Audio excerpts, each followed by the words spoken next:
뿐이 아니라 저 토요 집회처럼 저 반대편에 네. 저기까지도 사람들이 왔어요. 정말 많이 오셨어요. 야 너무 감사드리죠. 네. 근데 박원순이가 자꾸 이거 집회 금지하는 거에 대해서 우리 제가 네. 우선에 우리 고영일 변호사님 오셔서 네. 고영일 변호사님이 변호사로서 내일 우리 정광훈 목사님 54일 지난 1월 2일 정월 초하루 휴일이기 때문에 올해 2020년이 시작되자마자 저 문재인이가 우리 목사님 서울중앙지법으로 끌고 가서 거기에서 영장실질심사를 했는데 여러분 기도를 많이 하셔서 1월 2일 날 풀려나셨죠? 내일 또 54일 만에 다시 우리 목사님을 못 박으러 거기 중앙지법으로 오라는데 여러분 내일 또 풀려나실 수 있도록 기도 많이 해주시죠? 근데 여러분 기도만 해서 되는 게 아니고 바로 이 변호사 고영일 변호사님을 비롯해서 많은 변호사님 지금 몇 분이 32명이십니까 변호사님? 지금 지난번에 32분 정도 됐었는데요. 지금 그 변호인 선임계를 낸 분들이 계속 내고 있어서 네. 내일 또 추가돼서 정확한 숫자는 내일 돼야 알 수 있을 것 같습니다. 32명을 넘습니까? 넘을 거라고 생각하고 있습니다. 예. 그래서 우리 대한민국의 양심적인 변호사들, 대한민국의 자유를 사랑하는 분들, 대한민국의 신앙의 자유를 꼭 지켜야 되겠다는 변호사님들, 그리고 저 문재인은 반드시 끌어내야 되겠다고 생각하시는 많은 변호사들이 자발적으로 우리 정광훈 목사님을 지켜야 되겠다. 많이 지금 모이고 있습니다. 변호사 선임을 내면서 오시고 있습니다. 그런데 우리 가만있어 우리 고영일 변호사님 보실 때 저는 지난번에 이 구속영장 청구서 종로경찰서에서 만들어서 또 서울중앙지방검찰청에서 법원에 청구한 그 청구서 지난번 것도 제가 읽어보고 한 50페이지 넘었어요.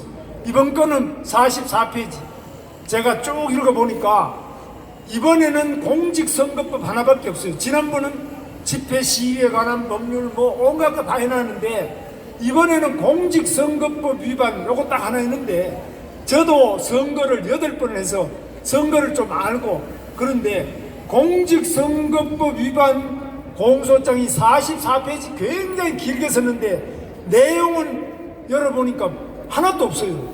그러니까 포장지는 엄청 거창하게 정광훈이 완전히 십자가에 못 박아야 되는 이유를 왕창 써놨는데 알맹이는 보니까 죄는 하나도 없는 이런 완전히 뻥이에요. 근데 우리 변호사님 보실 때 어떠십니까? 내일 어떻게 보십니까?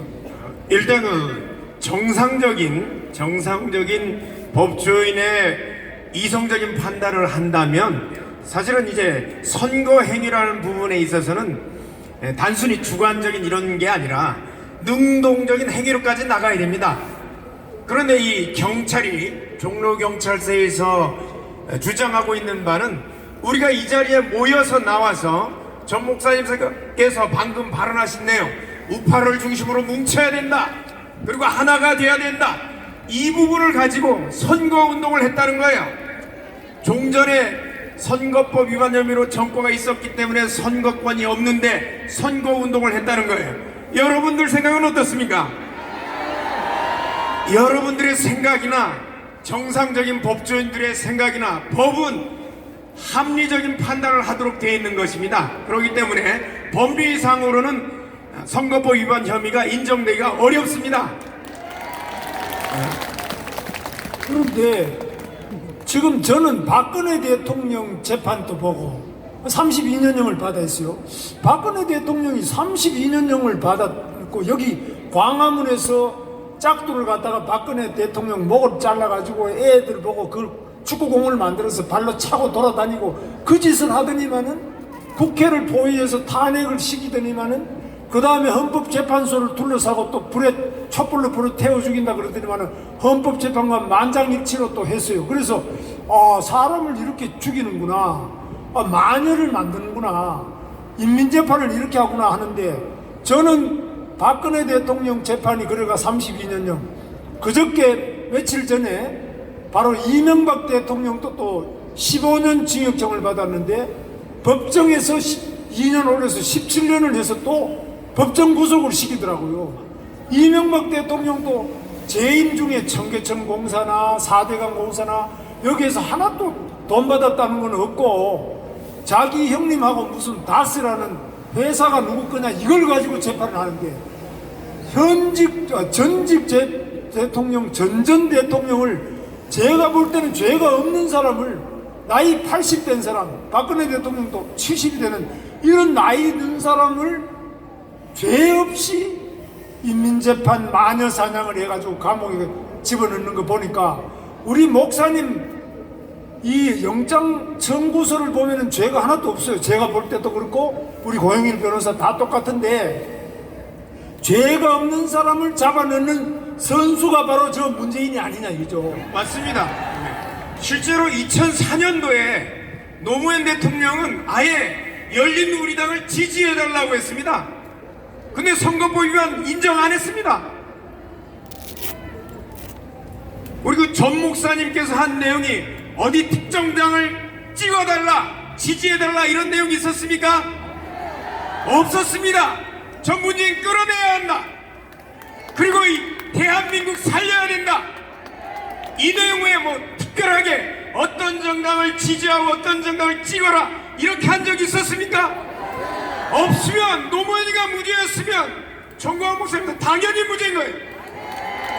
그리고 지금 이동욱 경기도 의사협회 회장님께서 방금 말씀하신 대로 우리 전염병이 질병관리 홈페이지 질병관리본부 홈페이지에 들어가시면 감염병이 예방 대응에 관한 그 지침이 나와 있습니다.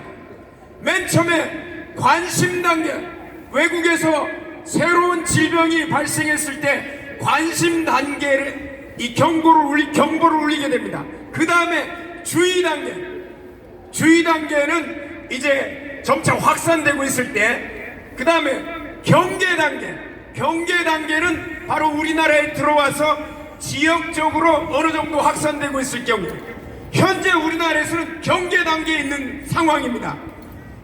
그 다음 단계가 심각 단계인데, 심각 단계에 가면 감염병이 예방 및 관리에 관한 법률 제49조에서 시도지사가 할 수 있는 단계가 맨 먼저 나와 있는 게 바로 교통통제입니다. 그 심각 단계에서 비로소 교통통제 그리고 집회를 제한할 수 있는데 의사협회에서 바라봤을 때에도 이 부분은 실내에서 바이러스의 양이 실내가 밀폐된 공간이 훨씬 더 밀도가 더 많은데 실내 집회를 먼저 통제하든가 아니면 바로 이 돌아다니는 이 지하철, 여러분 지하철 탈 때 출퇴근 시간에 앞 사람하고 거리가 어떻습니까? 저는 지하철 탈 때 가방을 앞에 두고 앞에 있는 분하고 이렇게 서 있는 경우도 있습니다. 남성이면 그래도 괜찮아요. 여성한테도 그러니까 이렇게 가방을 밑에 두고 안절부절 어느 게 바이러스가 전파될 가능성이 많습니까? 그러면 우리가 비례의 원칙을 우리 법률가들은 얘기를 하는데 제한을 할 때에도 가장 낮은 단계에서 심각한 단계로 점차적으로 올려가야 되는데 가장 전파 가능성이 높은 지하철, 만원버스 이것을 먼저 통제를 하는 게 우선순위입니다. 그리고 실내에서 예배를 드리는 게 위험합니까? 이 오픈된 개방된 공간에서 예배를 드리는 게 여러분 위험합니까? 실내가 훨씬 더 위험한 겁니다. 그러면 비례 원칙을 고려하면 우선은 질병관리본부 대응 원칙에 따라서 심각 단계로 그 대응 조치를 올리고 그 다음에 그 조치가 이루어지는 교통통제부터 이루어져야 되는데 지금 3.1절 집회를 방해하려고 이거는 명백한 정치 탄압입니다. 그래서 내일 방금 목사님도 말씀하셨고 지사님도 말씀하셨다시피 이 박원순 시장과 문재인 대통령에 대해서 심각 단계로 대응 조치도 안 하고 바로 광화문 집회를 방해하려고 그 정치적 탄압을 하는 것에 대해서 직권남용 혐의로 바로 고발하도록 하겠습니다.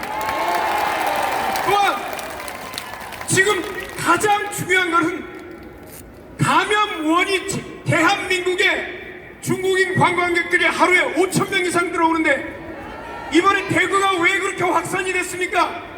1월 16일 날 대구에서 1,600명의 중국인 학생 수학여행단을 받았습니다. 여러분, 감염원이 들어오는 것을 막지 않고 우리가 소독하고 우리 자녀 씻기고 내 손을 씻으면 뭐예요? 가장 신기한 건 우리가 광약교회에서 수천 명이 예배를 드리는데 광약교회에서 매일 드리는데 그리고 매주마다 여기 나와서 예배를 드릴 때 감염된 사람이 한 사람이라도 보도됐습니까?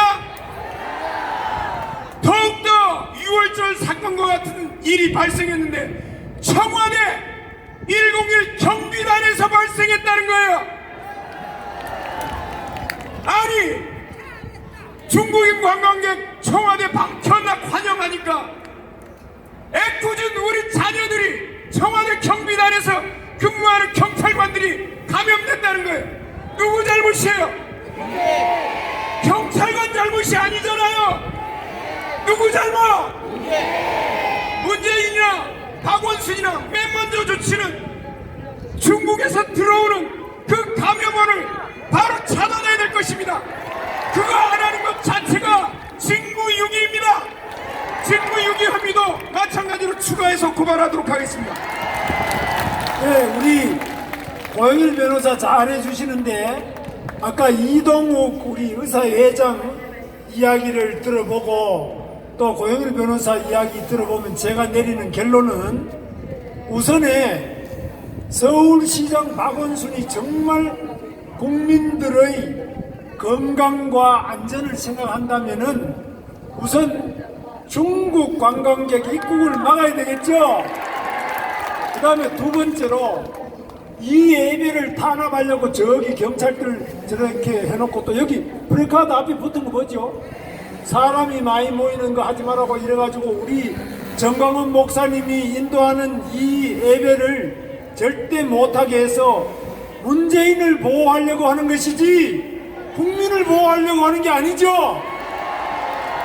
자, 그러면 오히려 지금 이렇게 바깥에 야외에서 하는 예배나 활동을 통해서는 감염될 가능성이 적고 오히려 옥내에서가 심하면은 박원순이가 해야 될 것은 대한민국의 모든 우리 기독교 신자들이 광화문으로 다 모여서 예배하시지 절대 교회 예배당 내에서 하지 마라 이렇게 해야 정상 아닙니까?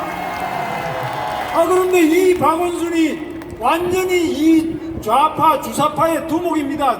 박원순이는 토지를 국유화하자, 국가보안법을 폐지하자, 주한미군을 철수하자 이런 생각이 아주 벌겋습니다. 저 청와대만 벌겋은 게 아니라 여러분 서울시청 그 벽에 그 바깥에 벽에다가 붙여놓은 게 김정은이 사진 찍어가지고 붙여놓은 거 보셨죠? 위인맞이 백두칭송한다고 붙여놓은 거 보셨죠? 박원순이가 바로 김정은이 찬양하고 있는 거 우리 국민 세금 가지고 거기 큰 플래카드 붙여놓은 거 보셨죠? 박원순이가 이렇게 벌건 인간입니다. 문재인이하고 다 벌겋습니다. 이 벌갱이들이 우리 성령을 막기 위해 가지고 이 주사파 악령들이 우리 예배를 방해하는 거 아닙니까? 여기에 대해서 우리 고영일 변호사와 변호인단이 바로 내일 우리 성령을 이끌어 주시는 우리 시대의 이 정광훈 목사님, 목사님은 선지자다 이런데 저는 선지자가 아니라 바로 선행자, 실제로 행동하시는 분이요. 그 다음에 선투자, 실제로 앞에서 투쟁하시는 분이세요. 그리고 먼저 선옥자 감옥에 먼저 가시는 분이에요. 우리 목사님 작년에도 2달 갔다 오시고 올해 또 집어넣으려고 하루 또 유치장에 가셨다가 풀려나고 내일 또 가시는데, 여러분 먼저 이렇게 알고 먼저 싸우시고 먼저 행동하시고 먼저 감옥까지 또 내일 잡혀가시는 우리 목사님을 위해서 같이 한번 이 빨갱이들 전부 물리쳐야 되지 않겠습니까?